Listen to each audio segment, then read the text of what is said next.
যখন মদিনার গুরুত্ব কমে যাবে ঠিক তখনই জেরুজালেমের গুরুত্ব বেড়ে যাবে। সারা ওয়ার্ল্ডের মাথা ব্যথার কারণ জেরুজালেম। ঠিক তখনই শুরু হবে তারপরের কথা, যখন মদিনার গুরুত্ব কমে যাবে, জেরুজালেমের গুরুত্ব বেড়ে যাবে, ঠিক তখনই শুরু হবে মালহামা। এই হাদিসটা রাসূল তার সাহাবীকে বলছেন, তার নাম মুয়াজ ইবনে জাবাল। মুয়াজ ইবনে জাবালের ঘাড়ে হাত রেখে তিনি বলছেন, মুয়াজ, তারপরেই শুরু হবে মালহামা। মালহামা কি? তিনি বলছেন, মালহামা হচ্ছে এমন যুদ্ধ যেটা মানব জাতি কখনো কল্পনাও করেনি। যে যুদ্ধে প্রত্যেক 100 জন সৈন্যর মধ্যে 99টা সৈন্য মারা যাবে।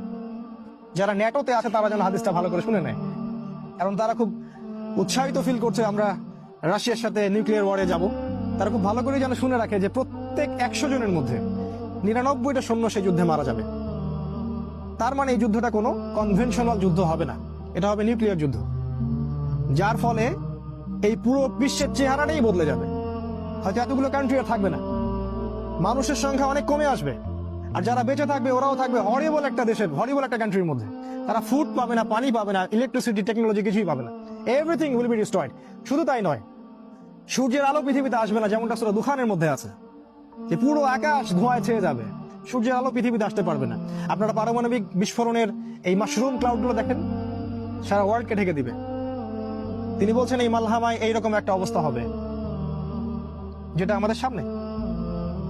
আর অফকোর্স আমাদের যারা স্কলার্স অফ ইসলাম তারা বেশিরভাগই হালুয়া, রুটি, বিরিয়ানি খাচ্ছেন এবং ঘুমাচ্ছেন।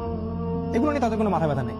মাসিহুদ দাজ্জাল, যে মাসিহের অপেক্ষায় স্টেট অফ ইসরায়েল বসে আছে, তাদের একজন মাসিহ আসবেন, এবং সেই মাসিহ যখন আসবেন তখন সারা ওয়ার্ল্ডকে তারা রুল করবে। কিন্তু তারা এটা বুঝতে ব্যর্থ হচ্ছে যে সেই মাসিহ ছিলেন ঈসা আলাইহিস সালাম, আর এই যে মাসিহ আসছেন সে হচ্ছেন মাসিহ কাযযাব, মিথ্যাবাদী মাসিহ, যাকে রাসূল সাল্লাল্লাহু আলাইহি ওয়াসাল্লাম প্রফেসাইড করেছেন যে তিনি হচ্ছেন মাসিহুদ দাজ্জাল। এন্ড অফ হিস্ট্রির সাথে ইহুদি, খ্রিস্টান, ইসরায়েল, ব্রিটেন, আমেরিকা এবং মুসলিমদের একটা ঘনিষ্ঠ সম্পর্ক আছে। ইতিহাসের শেষ পার্টটা বুঝতে হলে আপনাকে এই সবকিছু নলেজের সাথে ইসলামিক এই কোরআন এবং সুন্নাহর নলেজগুলোকে একসাথে মিলাতে হবে, তখন গিয়ে আপনি একটা পথ খুঁজে পাবেন। আর শেষ করার আগে আমি যে কটা কথা বলতে চাই সেটা হলো এই যে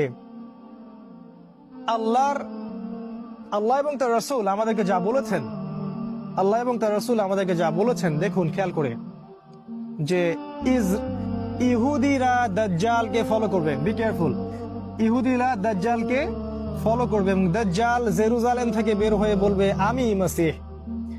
যদি এমন একজন মানুষ জেরুজালেম থেকে বের হয়, অবশ্যই তিনি একজন মানুষ, সে কোনো সভ্যতা নয়, এটা ক্লিয়ার করে দিচ্ছি, সে কোনো সিভিলাইজেশন নয়।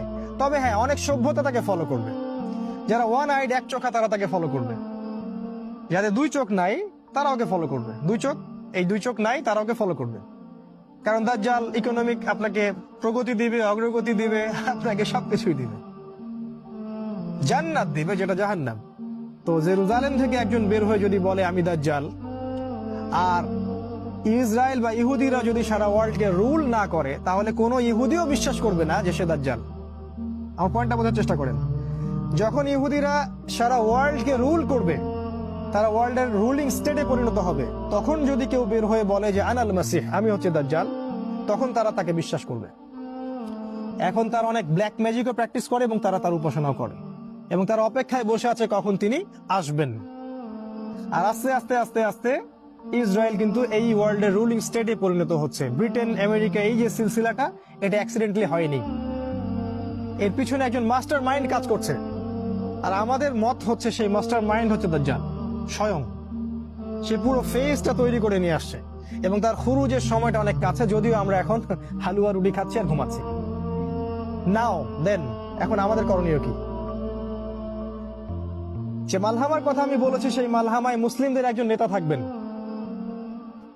তিনি বের হবেন মদিনা থেকে, যাকে মক্কায় মানুষ ঘিরে ধরবে এবং তার হাতে বায়াত করবে, যাকে হাদিসে বলা হচ্ছে তিনি আল মাহদি, যার নাম মুহাম্মদ। এবং তিনি 8 বছর বা 9 বছর তিনি মুসলিমদেরকে রুল করবেন, খিলাফা স্টেট কায়েম করবেন। নট সৌদি আহলে সৌদের গভর্নমেন্ট নয়, তিনি খিলাফা স্টেট কায়েম করবেন। খিলাফা স্টেট কি আমি একটু আগে বলেছি, যেখানে আল্লাহর বিধান সুপ্রিম, আল্লাহর অথরিটি সুপ্রিম, যেখানে মানুষের ল চলে না। সেটা কেমন ইসলামিক স্টেট যেখানে খিলাফা নাই? আর খিলাফা স্টেটের অধীনে সমস্ত মানুষের অধিকার স্বতন্ত্র স্বাধীন। ইমামুল মাহদি যখন ইমার্জ করবেন তখন মুসলিমরা তার কাছে বায়াত করবেন।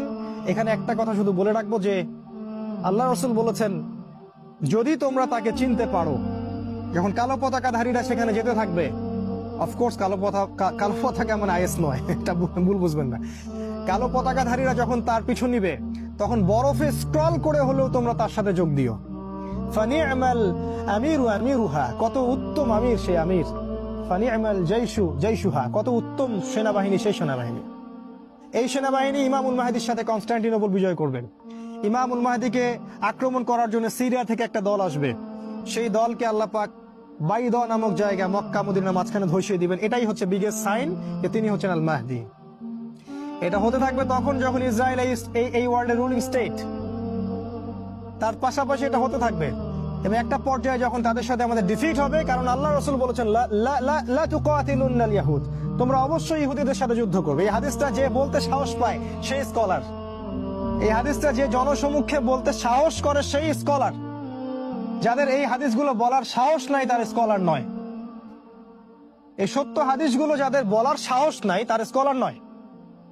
তিনি বলেছেন তোমরা অবশ্যই ইহুদিদের সাথে যুদ্ধ করবে, এবং একটা ইহুদি যদি পাথরের পিছনে লুকায়, সেই পাথর পর্যন্ত বলবে যে ইয়া ইয়া মুসলিম ইন্না ওয়ারাইল ইয়াহুদ তাআলাউ ফাকতুলু, আসো আমার পিছনে ইহুদি আছে, ওকে আসো হত্যা করে যাও।